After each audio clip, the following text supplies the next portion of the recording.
The NHL is giving me absolutely no time to breathe, so what's happening, everybody? Justin, Bridgewater's Finest on YouTube, Blockbuster_guy on Twitter, coming back at you with Round 2 Stanley Cup playoff predictions for the 2018 NHL playoffs.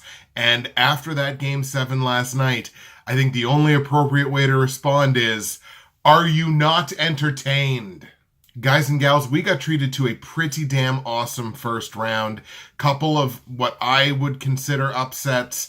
And of course, last night capped off with just a brilliant Game 7 between Boston and Toronto. That was such a back and forth game. And that was the final game that series deserved, because that wound up being one of the most, if not the most, entertaining first round series to watch. So before we get into the round 2 predictions, how did I do in round 1? In short, pretty awesome, actually. In round 1 of the 2018 Stanley Cup playoffs, I went 6-2 predicting the series. That's pretty darn good as far as I'm concerned. I also predicted 3 series perfectly, as in picked the winner and picked the correct number of games. That was Winnipeg in 5 games over Minnesota, Washington in 6 games over Columbus, and last night's aforementioned Boston in 7 games over Toronto. I also went a perfect 4-0 in the Eastern Conference, so I got all 4 of those matchups picked correctly. 2 of my 3 perfect series, of course, coming from the Eastern Conference, those being Washington and Boston. Only went 2-2 in the West, actually completely botched the Pacific Division. That went the exact opposite way that I thought it was going to go. But 2-2 in the West, including the perfect prediction of Winnipeg in 5 over the Wild. But it's always important to never rest on your laurels, especially when you're in the prognostication game. So here we go. No further ado. Second round NHL playoff predictions. Here they come. The results of the first round have set us up with Eastern Conference matchups of Atlantic number 1, the Tampa Bay Lightning, taking on Atlantic number 2, the Boston Bruins, and Metropolitan number 1, Washington, taking on Metropolitan number 2, Pittsburgh, again. In the Western Conference, you have Central Division number 1, Nashville, taking on Central Division number 2, Winnipeg. And in the Pacific, you have the Pacific Division champion, number 1, Vegas Golden Knights, taking on the Pacific Division number 3, San Jose Sharks. I started things in the East last time. Let's start them in the West for this video and start with what I wish could have been the Western Conference final. I would take this as the Stanley Cup final, in fact, if there was any possible way that we could do that, which I don't think there would be. But the Nashville Predators and the Winnipeg Jets, this is going to be the series of the playoffs. Nashville 53-18-11 on the regular season, plus an additional 4-2 in the playoffs, dispatching the Colorado Avalanche in 6 games. That, by the way, was a hell of a performance by the Avalanche, not having their starting goaltender. That was a heck of a series for them. Nashville was plus 56 in the goal differential in the regular season, plus 7 in their 6-game series against Colorado. Winnipeg 52-20-10 in the regular season, plus of course now 4-1 in the playoffs with that 5-game win over the Wild, plus 59 in the goal differential in the regular season, also plus 7 in 5 games in the playoffs so far. Definitive edge here in the season series goes to the Nashville Predators. Nashville was 3-1-1 against Winnipeg this season. Winnipeg did pick up those 2 wins. They were 2-3 straight up, scoring in those 5 games 22-19 in favor of the Preds. If you'll remember, Victor Arvidsson and Philip Forsberg leading the way in scoring for the Nashville Predators on the season. Arvidsson with 29 goals, Forsberg with 64 points. Laine had 44 goals, and Blake Wheeler had 90 points for the Jets in the regular season.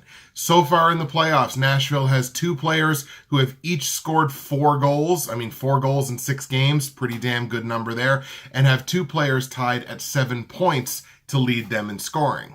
Mark Scheifele with 4 goals in 5 games, leading the way so far in the playoffs for the Jets, and they have 2 players tied at 5 points apiece. This is a battle of 2 top 8 scoring teams from the regular season. Number 2 for Winnipeg, in fact. They were the number 2 scoring team in the NHL. Nashville at number 8. So far in the playoffs, Nashville the number 5 offense in these playoffs. Winnipeg number 7 in terms of goals per per game. You look at goals against per game, this is a battle of two top 5 teams from the regular season. Nashville, number 2. Winnipeg, nothing to sneeze at number 5. So far in these playoffs, Winnipeg, the number 4 team, Nashville, number 6. So those numbers have kind of inverted a little. Special teams haven't been particularly great for these two teams so far in the playoffs. I mean, Winnipeg, a top 5 power play from the regular season. They're only middle of the pack so far in the playoffs at the number 7 power play.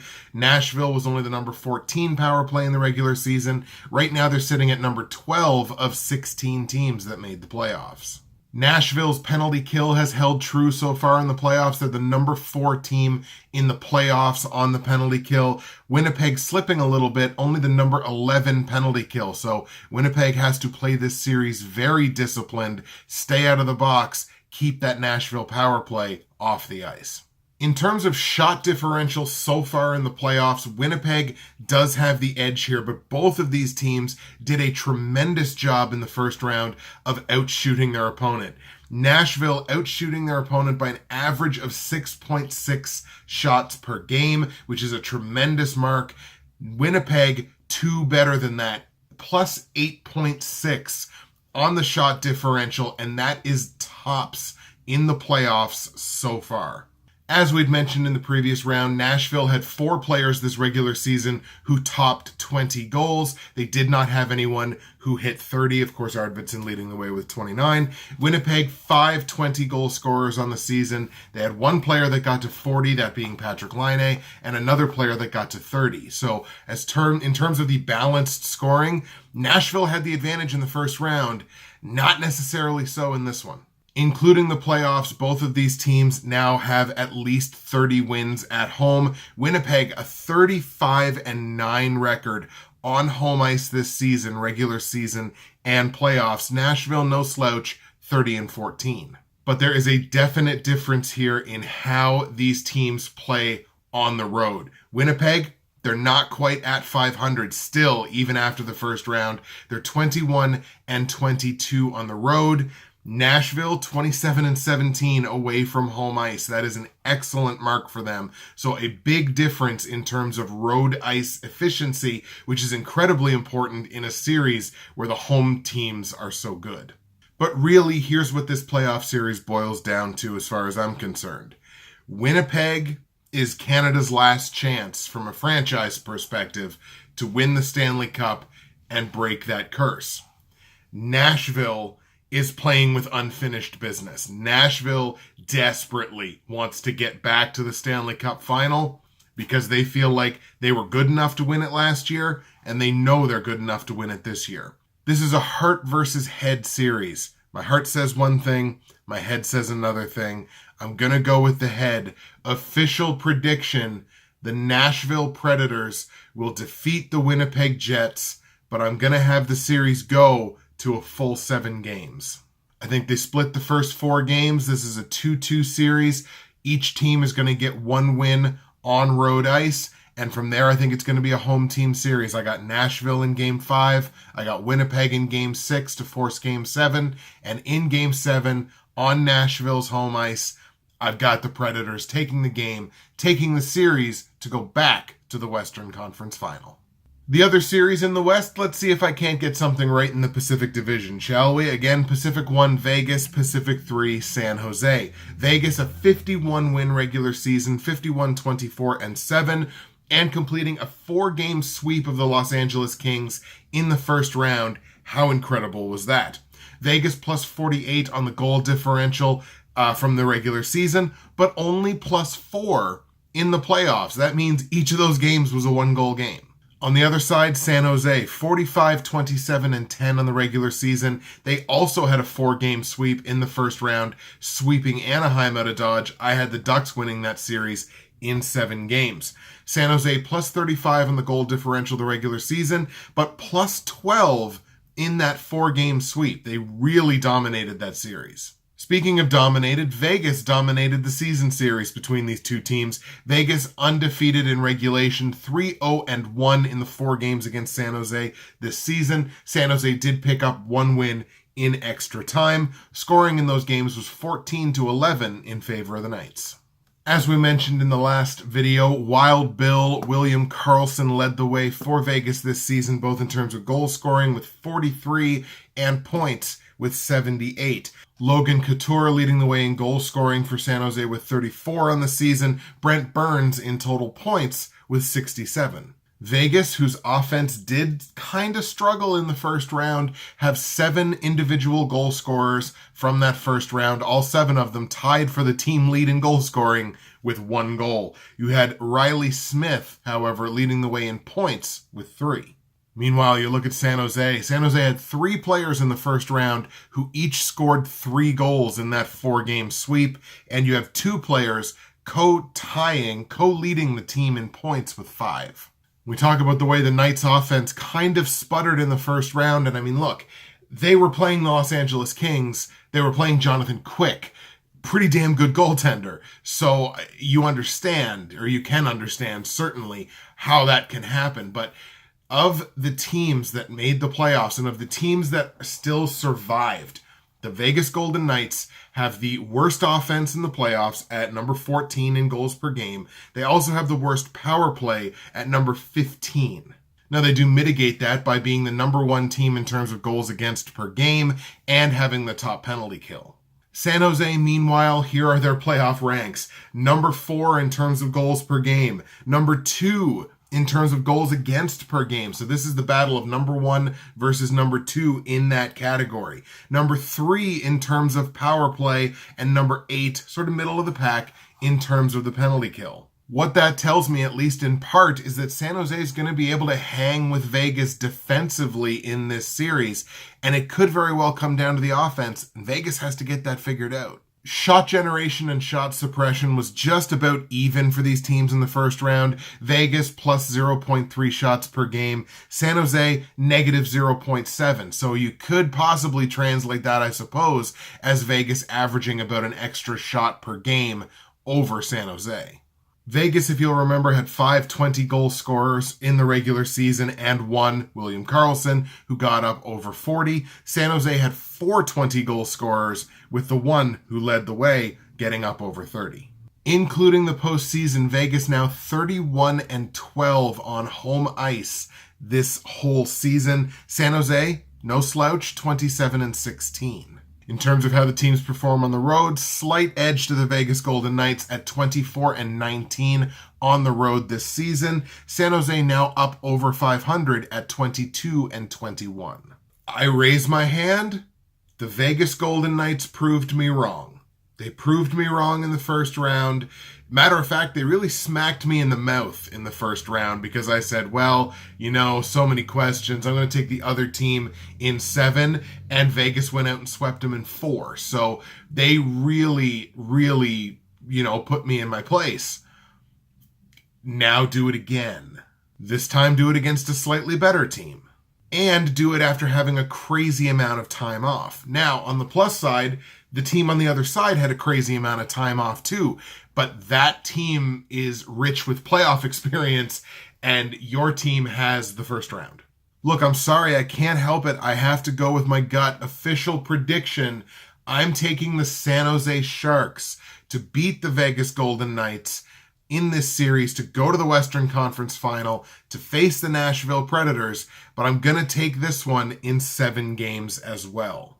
I've actually got San Jose winning Game 1 of this series and Game 3 on home ice, but again, it's going to be a split series after the first 4 games. Each team going to win a game on the road. I've got Vegas winning Game 5 on home ice. I've got San Jose winning Game 6, but it goes to a Game 7 situation. It's a whole different beast. San Jose has a lot of players on their roster that are used to that kind of pressure, used to that situation. I'm going to take San Jose in Game 7 on Vegas's home ice, no less, to win that game and win the series. Sorry for the little camera shift there. Back over to the East we go, and we're going to start in the Atlantic Division, my division. The Atlantic Division champion Tampa Bay Lightning taking on the Atlantic Division number 2, the Boston Bruins. Tampa 54-23-5 on the regular season, an excellent season for them, of course. 4-1 so far in these playoffs, at 5-game series victory over the New Jersey Devils. Tampa was plus 60 in their goal differential this regular season, which was unbelievable. In that 5-game series with New Jersey, they were plus 6. Boston, a 50-win regular season in their own right, 50, 20, and 12 in the regular season, 4 and 3 in the playoffs, of course, as Toronto took them to Game 7, plus 56 in the goal differential in the regular season, plus 8 in that 7-game series. Bruins actually controlled the season series here, taking 3 of the 4 games from Tampa Bay, all in regulation, scoring in those games 10-8 in favor of Boston, so low-scoring games as well. As went the regular season, so has gone the playoffs so far for the Tampa Bay Lightning. Nikita Kucherov led the way for them in scoring on all levels, 39 goals and 100 points in the regular season. He's got 5 goals and 10 points in the playoffs, 10 points in 5 games, leads the team in both categories. For the Bruins, David Pastrnak potted 35 goals this regular season to lead the way for them. Brad Marchand with 85 points, their top overall scorer. So far in the playoffs, they now have 2 players who have scored 5 goals in 7 games, and David Pastrnak leading the way with 13 points in that 7-game series, nearly 2 points a game. 2 top 6 offenses from the regular season, 2 top 6 offenses so far in these playoffs. Tampa Bay, the number 1 offense in the regular season, is number 6 so far in these playoffs. Boston, number 6 in the regular season, number 3 in the playoffs. They found a lot of offensive success against the Leafs. But by the same token, Tampa Bay has a slight edge in terms of goals against per game. Even though they were the number 13 team in the regular season, they are the number 5 team in these playoffs. Boston, number 4 in the regular season, number 8, middle of the pack so far in these playoffs. Toronto was able to find some offense against them. 2 top 4 power plays from the regular season, 2 top 5 power plays so far in these playoffs. Tampa Bay, the number 3 power play from the regular season. They are number 5 so far in these playoffs. Boston, number 4 in the regular season. So far in the playoffs, churning along at the number 2 power play. Special teams could really be where this series winds up being decided. We made a big thing about the fact that Tampa Bay was only the number 28 penalty kill in the NHL this season. That's 4th from the bottom. But so far, they're number 6 in the playoffs. The penalty kill is getting the job done. Conversely, you look at Boston. They had the number 3 penalty kill in the NHL this season. So far, they are a playoffs worst number 13, at least playoffs worst of the teams that have survived into the second round. They have the worst penalty kill at number 13. If they start taking penalties like they did against Toronto, it's going to be a bad time. But in the same vein, one place where Boston has shown through the regular season and so far in these playoffs that they definitely have the edge is in terms of shot difference, shot generation versus shot suppression. In the regular season, Tampa Bay was basically even right across the board, giving up as many shots as they generated. Boston was plus 3.7 in that statistic, which led the NHL this season in terms of the teams that made the playoffs. In the first round, Tampa Bay, negative 0.6, which means they were allowing 0.6 of a shot more per game to New Jersey than they were generating themselves.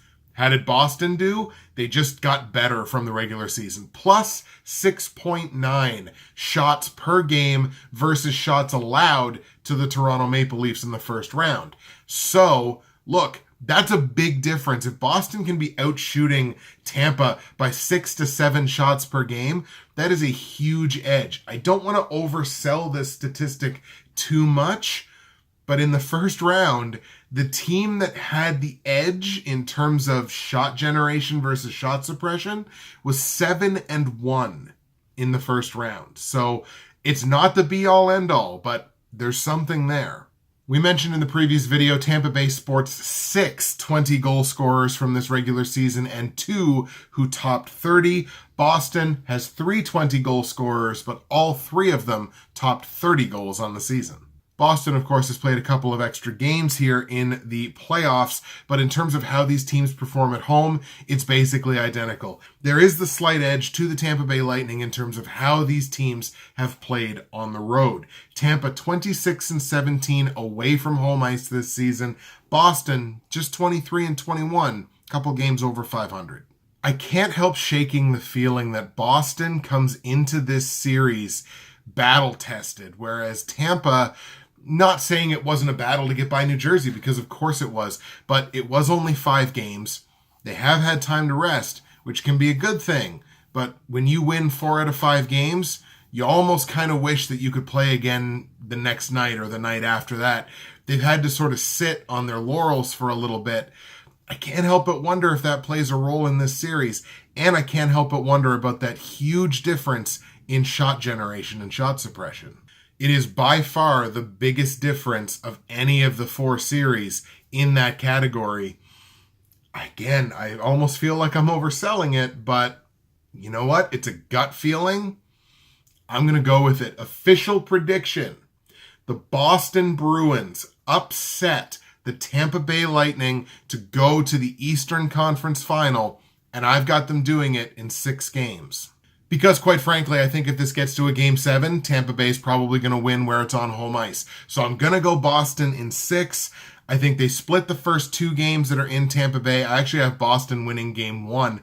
I think Boston wins Games 3 and 4 on home ice, puts Tampa Bay on the brink. The Bolts come back, win Game 5 on home ice, desperation, home ice bump. I think they do that, but it comes back to Boston for Game 6. Bruins win it on home ice.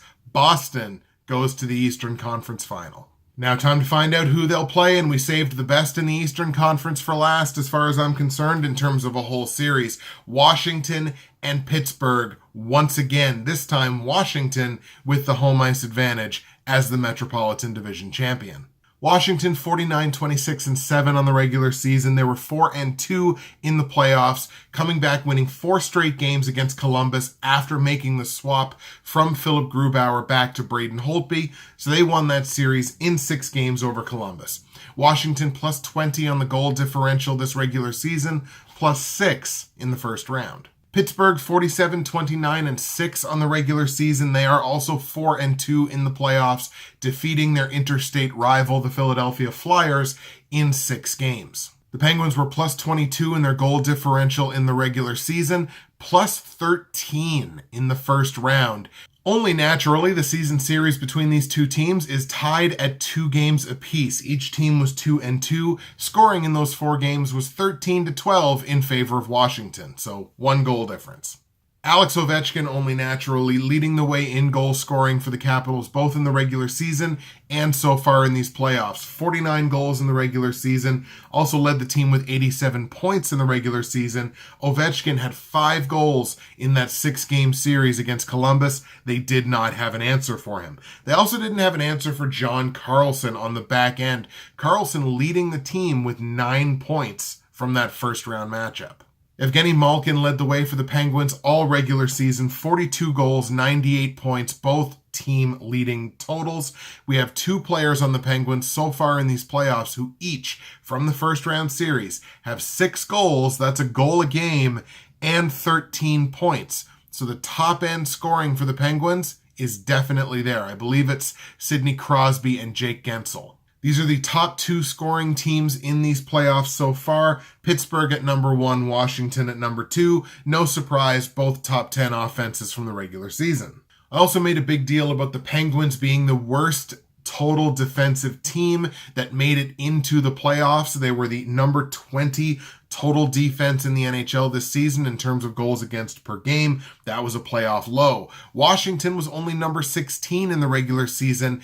And of the teams that survived into the second round, Washington now is the worst defensive team, worst total defensive team at number 9 in terms of goals against per game. Washington, top power play in the playoffs so far, I believe clicking along at 33.3%, maybe even higher than that now. Washington, the number 1 power play. Pittsburgh kind of middling along at number 8. Despite being relatively mediocre penalty kills in the regular season, number 15 and number 17 respectively for Washington and Pittsburgh. Pittsburgh, the number 3 penalty kill so far in these playoffs. Washington, just a bit better than average at number 7. The Capitals have really turned around that shot generation and shot suppression from the regular season. They were negative 2.9 throughout the regular season. Well, in that first round series with Jersey, they've come all the way up to plus 4.5. So generated 4.5 more shots per game in that series with New Jersey than they allowed. Pittsburgh had a really good mark on this in the regular season, plus 3.3. They're now plus 6 in the playoffs, so generating exactly 6 shots per game more than the Flyers did in the first round. Washington had 3 players in the regular season who topped 20 goals, so 3 players you may very well hear from in an average series, and the 1 player, of course, Ovechkin, who topped 40, nearly got to 50. Pittsburgh, on the other hand, 5 20-goal scorers from this regular season, 1 who got to 40, and another 1 who got to 30. Another situation of high-end scoring, got to give the edge to Washington. Balanced scoring, have to give it to Pittsburgh. Penguins have the slight edge on home ice this regular season. So far, including the playoffs, Pittsburgh 31-13 on home ice. Washington, 29 wins, nothing to sneeze at for sure, but 29-15. Slight edge has to go to the Capitals in terms of how they perform on the road. Washington 24-20 away from home this regular season. Pittsburgh 20-24, but they won all 3 games on the road in that first round series. They were 3-0. In general, looking at this, I would say Washington has a better chance to win a game in Pittsburgh than Pittsburgh does to win a game in Washington. That said, Pittsburgh, again, won all 3 games in Philadelphia in the first round. Pittsburgh's got the edge on the shot generation and shot suppression. Pittsburgh's got the edge, I would say, although it's not a huge edge. They've got the edge on the offensive side, I would say. Maybe Washington has a slight edge in special teams.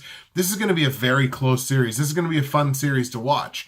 And I still think the Capitals have no idea how to beat the Penguins in the playoffs. Official prediction time, the Pittsburgh Penguins return to the Eastern Conference Final. They're going to beat Washington as far as I'm concerned. That's my official prediction. I'm going to give it to Pittsburgh in 6 games because, again, if it gets to a Game 7, anything can happen in that one. We're going to take Pittsburgh in 6. Sort of the same deal with the Boston-Tampa Bay series. I've got Washington and Pittsburgh splitting the first 2 games in Washington. I've got Pittsburgh winning games 3 and 4 on home ice in Pittsburgh. Comes back to Washington for game 5. Washington wins that game to stave off elimination, but goes back to Pittsburgh for game 6, where I think the Penguins come through. Pittsburgh wins in game 6 to win the series in 6 games. There you go, folks. Those are the predictions for the second round in the Stanley Cup playoffs in 2018. I am predicting an Eastern Conference final of Atlantic number 2 Boston Bruins taking on Metropolitan number 2 Pittsburgh Penguins, and Central Division number 1 Nashville Predators taking on Pacific Division number 3 San Jose Sharks. I'll be back probably on the weekend talking about my reaction to the first round series. That's going to be its own episode of Today's Finest on the channel. Hopefully you're enjoying the vlogs, enjoying Today's Finest. How have you enjoyed the first round? What are your reactions from the first round? What are your predictions for how these series are going to go in round 2? Let me know all that information in the comments section below. That's it for me. Justin, Bridgewater's Finest on YouTube, Blockbuster_guy on Twitter. Second round 2018 Stanley Cup playoffs, the best time of year to be a hockey fan. I hope you enjoy the games, and we'll see you again for the conference finals.